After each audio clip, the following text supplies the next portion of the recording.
community is desperately searching for answers tonight after two young student athletes were gunned down last night. According to police, 18-year-old Drayon Browley died while his classmate was seriously hurt.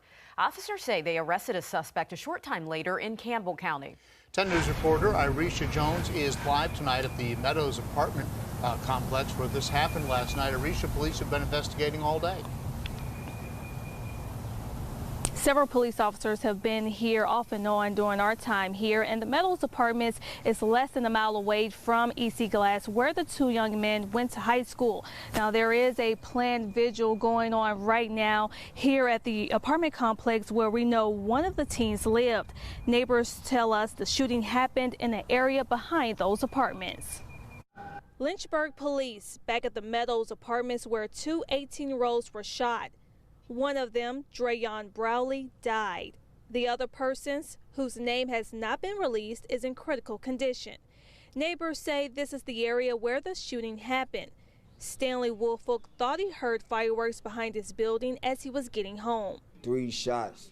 Well, it turned out to be shots. Police got to the scene around 7:30, but not before he decided to chase after the person he thinks shot the teens. And that's when I proceeded to run out the front, jump in my car to take off and try to run down the car that I seen the guy walk off the building with the handgun in his hand.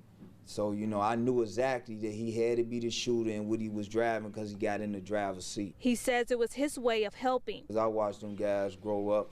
I know their families pretty well, and, that's any parent's worst nightmare. We're told both teens played football at EC Glass High School. This is Drayon Browley, number 13.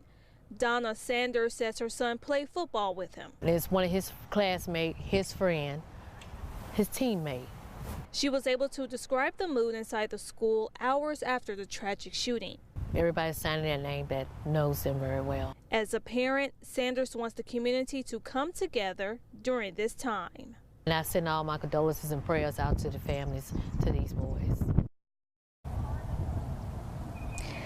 Higher Heights Cathedral of Deliverance will hold an emergency prayer service tonight at 7 in response to the recent shooting.